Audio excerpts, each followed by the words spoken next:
I've actually found a good joke in regards to a previous video. Hey Dwayne Johnson, what is the best way to lose weight? I don't know what. Marxism!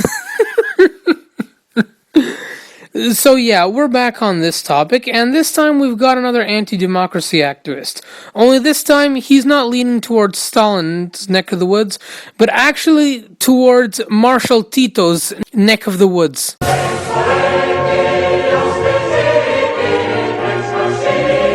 I myself am ethnically Slavic, and my parents grew up in Yugoslavia, so there's a lot of fertile ground to see what their perspective is like. As far as I can tell, the only Croatian people who want Yugoslavia back are boomers who complain about HDZ and SDP, the two largest parties in the Sabor. You won't find a lot of them playing video games, which is why Yugopnik's video came as a shock to me. But the title itself makes you wonder how this is going to go. Does Marxism support gaming, or in his case, Titoism?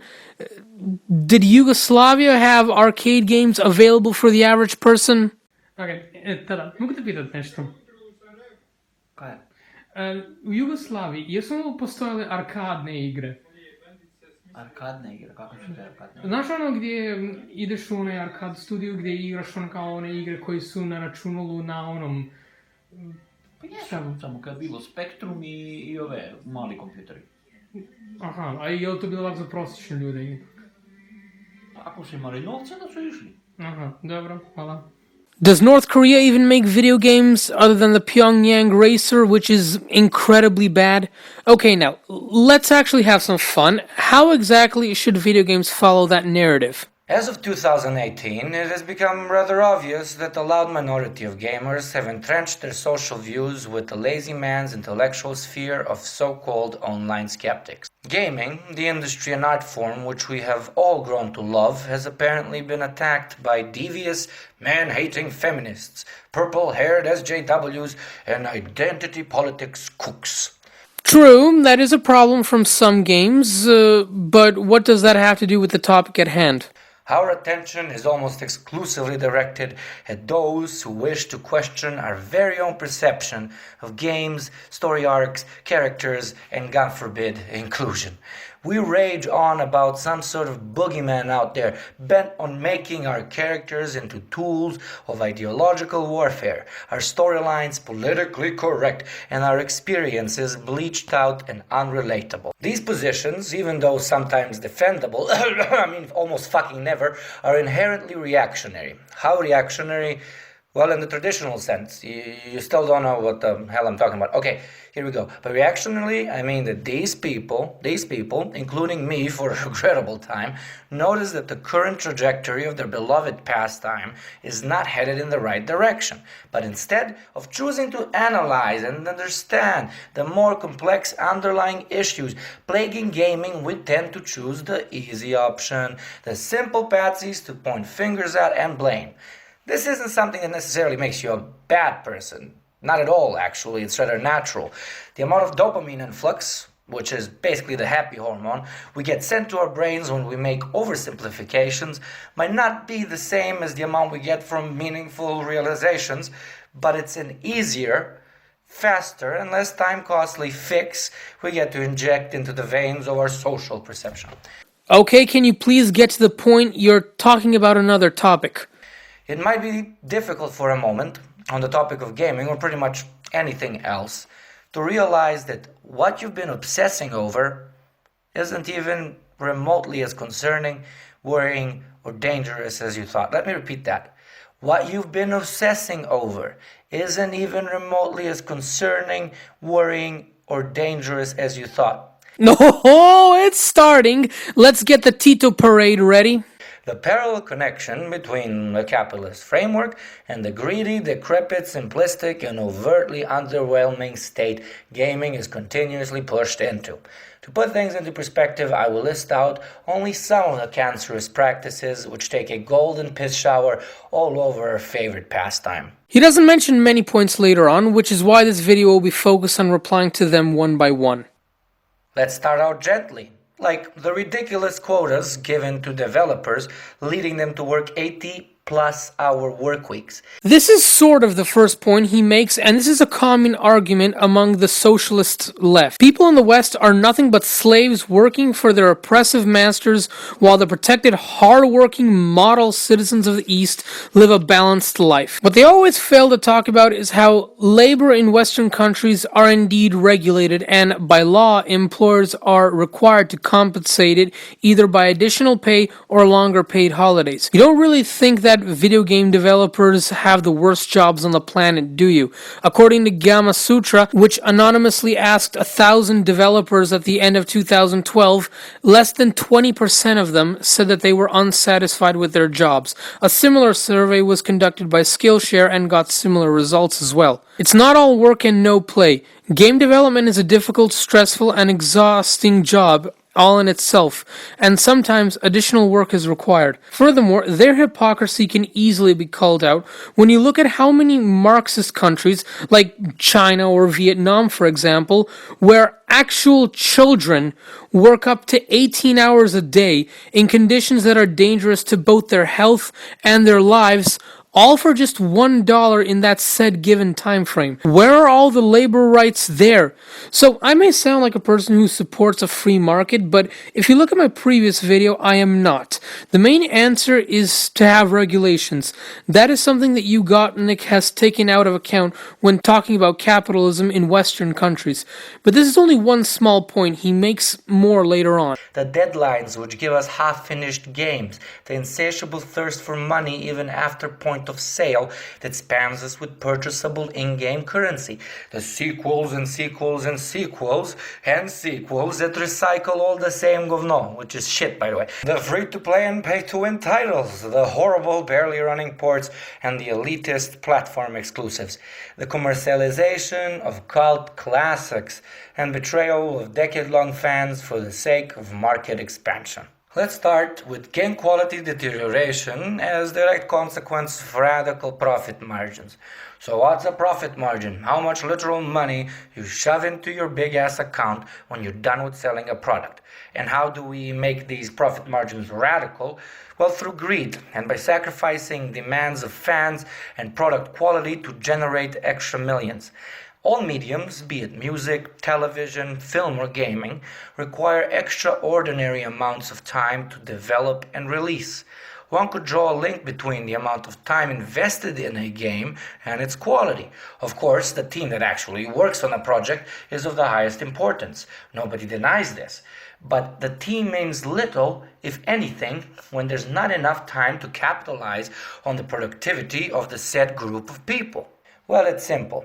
In capitalism, profitability is the highest ascribed value for any product or service. If a game is released and pushed a decently high profit margin, then everyone profiting the most from it, the stock owners and the CEOs, will push for its rapid resale. Games aren't simple resellable goods though. In order to sell another game of a certain title to the same person, you have to make a whole new game. It's not like buying potato chips. You can get the same pack of chips every day if you want to. There's no need to make 365 types of chips for every single day. But with games, you need to develop a whole product with standalone characteristics big enough to motivate a purchase. This is where we get to the main issue. If you want to sell as many copies to as many people, you have to concentrate on volume, meaning quantity over quality. In order to release a title every single year, you must cut corners. Give your developers far less time to make the game. Cut corners on your gameplay and graphics engine. Use mission layouts, designs, and characters from previous games. Fill the game with repetitive, go there, pick that up, come back quests and missions. All in an attempt to reach a certain number of play hours, both online and off. Don't get me wrong, I'm all up for sequels, brate, but they should come at their own pace, as products of development passion and meticulous work. Not as half-baked potatoes ready to be passed off as fries. I agree with Yugopnik to an extent here. It is true that many developers see their products and customers as nothing more than resources. Even some video game publishers do so. EA did so up until recently. However, Yugopnik is barking up the wrong tree. What he is talking about is people who only recycle. This isn't a sign of laziness, fraud, or swindling, but rather a lack of creativity in an industry with high demand. The video game industry has a lot of fans, and they constantly ask for new games, especially when they camp outside the store for days prior, just so they can say that they are the first person to have bought the game in their town. What video companies need more than anything is more content creators and story creators, people who actually can entertain other people. Also, one reason why so many sequels can't come into fruition is because fans go on movements demanding to see a continuation of their favorite story. There are many sequels to both movies and video games who owe their existence to pressure from fans. And anyway, some of them sucked because of a lack of creativity. There are movies or games that had a 20-year gap, but were still hated by the original fans. Even something like 20 years doesn't guarantee a good sequel. He even gives a practical example in this video. Rockstar, for example, is one of the most talented international devs working for it. But it also has the most expansive and flexible time between releases for their new titles. If Rockstar acted the way Activision did, we'd have GTA 14 by now, and we'd see Grand Theft Auto going the way Call of Duty games did. A bunch of characters and environmental reskins thrown into a lazily written, rehashed storyline and bland repetitive multiplayer. Where am I going with this? And he misses the point here. What he doesn't tell you is that Activision is a game publishing company. Call of Duty has 3 developers working on its games on a rotational basis. It's not the same brand of Call of Duty that comes out every year. That is why they do have adequate time to release certain games. Their biggest problem isn't time, but the problem I mentioned earlier. They need new ideas. People didn't hate on Infinite Warfare because it looked shitty. It doesn't look shitty. People hated on it because it didn't fit the boots on ground theme that fans had always liked. Infinity Ward had no ideas and instead decided to rip off Halo or Mass Effect. That is why people hated the game. Call of Duty games get a lot of hate, and I mean a lot of hate. And it comes from many different directions, from jaded fans to people who really just don't like that kind of game. People make it known that they don't like Call of Duty. But he makes one other point later on in the video. Next on, we happen to have to talk about in-game currency, my absolute favorite. As you probably know, game makers design hundreds of skins, aesthetics, and power upgrades to be purchased by their clients in-game. Not only has the customer already paid for the game, but now he is continuously group-shamed into giving into in-game purchases. Who on earth shames people if they don't make in-game purchases? You're kind of overreacting here. The content is already there when the game is out in most cases, yet it somehow makes sense that we should repeat pay even more for the content that's already available. Don't even get me started on DLC made by the time a game comes out. Yay. In-game currency used to be exclusively linked to free-to-play games 6 years ago. But hell, greed doesn't seem to be slowing down, even though the gaming market has been rapidly expanding, and even continues to expand, raking in ever-growing profit sums for the industry. Even though pay-to-play games have been making more and more money than ever, the trend of finding more ways to extract more and more fucking cash out of our pockets doesn't seem to be slowing down. This is a direct consequence of the ludicrously demanding top branches of the business hierarchies. When quality has reached a good enough level, emphasis moves from bettering the game into making more money from it. So instead of designing a better multiplayer experience, for example, they simply rely on the game's already established fan base and continue pitching the players against one another in an eternal loop of competition over who is the biggest fan or who has more game swag. These guys have literally taken advertising tactics continuously used in the fashion and celebrity merch industry and switched it over on us. Game innovation and quality always takes a second-class seat to any potential of extracting more bloody fucking money. This is an unignorable threat to gaming, as it can evolve into a far more radical version of what it is today. Okay, that was a slippery slope fallacy that you just mentioned earlier. To start off, I'm mostly going to respond to the DLC part because I myself don't play multiplayer and I don't use a lot of microtransactions, but this could apply to them too. In my opinion, I don't believe DLCs ruin a game. I think they can magnify them. I see it like this. When someone gets a game they really like and play it every day, they might get bored with it eventually. However, DLCs, especially those put in the single player campaign, would bring about something new, something to inspire the player all over again about the very same title, therefore keeping that title strong and alive in their taste. For example, one of my favorite games, Mass Effect 3, added 4 new DLCs to the campaign, from Ashes, the Omega DLC, Leviathan, and Citadel DLCs, which added more fun to the game years after its release. While we're already on the topic of Mass Effect 3, Mass Effect 3 got a lot of hate for its ending, but the extended DLC made things a lot better. It really improved the ending and satisfied a lot of people. Another example is Homefront: The Revolution. Initially, I didn't like the game because I wanted the reboot of the 2011 Homefront game to show NATO come to America's aid, and guess what? The last DLC, Behind the Walls, made that happen and made the story a lot better. Behind the Walls is pretty much the only reason why I like Homefront: The Revolution now. DLCs also answer a lot of questions players have about the plot of the game or fulfill cliffhangers. Homefront: The Revolution is another example, as people wondered what happened to Ben Walker, but the Aftermath DLC answered that question. There are also some DLCs I would like to see come out. For example, Lego The Hobbit, one of my favorite games, made the mistake of being released too early. In fact, it was released only 8 months before the third movie was supposed to come out.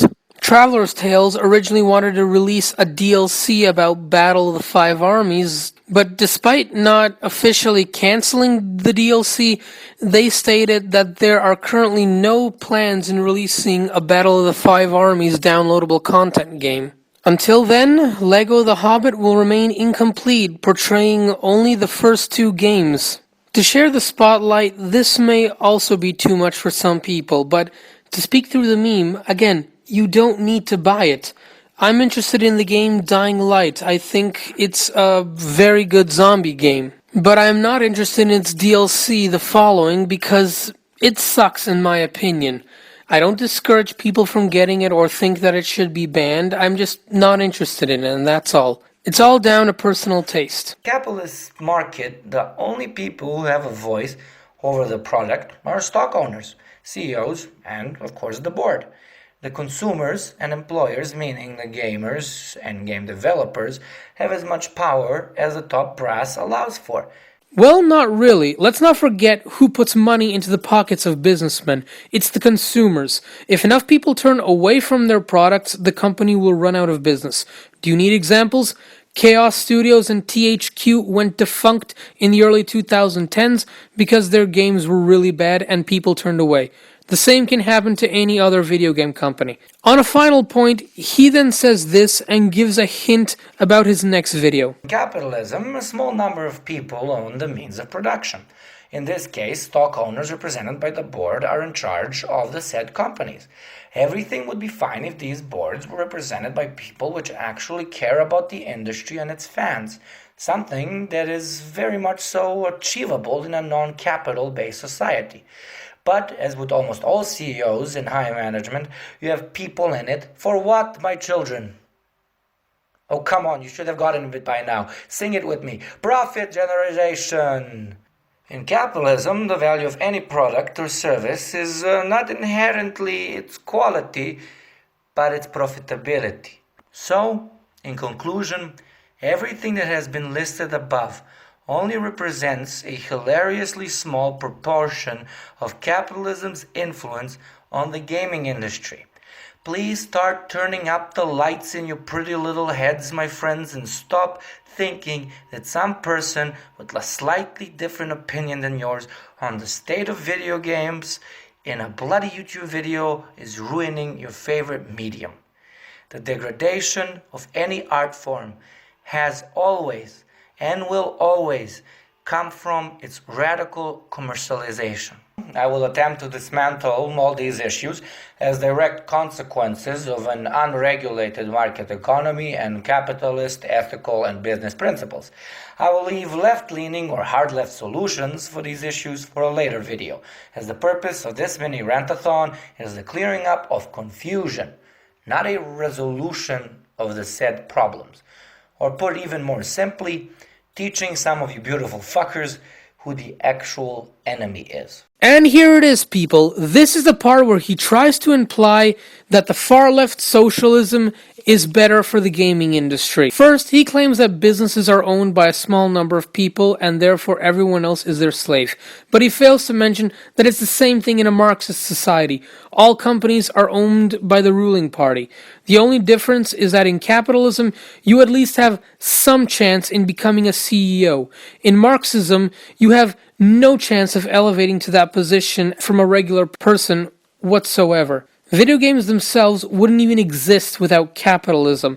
They're like movies. People wanted to be entertained, the gaming industry saw our market, and capitalized off it. That is what generates more jobs and keeps people entertained. Russia didn't even get video game consoles until after the fall of the Soviet Union with the console called Dendy, which was a rip-off of Nintendo. I suggest you check out No Fuckers videos on the console. Movies or video games that come from state-run media mainly give out content that is used as propaganda for furthering their interests. Look at China. The Chinese Ministry of Culture wanted to rival Hollywood on the international scale, and they tried making their own movies. However, they were plagued by the same issues that Yugopniks mentioned. They lacked creativity and only cared about international money. Just like many video game companies here in the West, they recycled propaganda that glorified the Chinese Communist Party and the People's Liberation Army. Like their latest movie about the PLA is literally called Chinese Peacekeeping Forces. Yeah, that's an actual title. They lack so much creativity that they couldn't even think of a good name for their movie.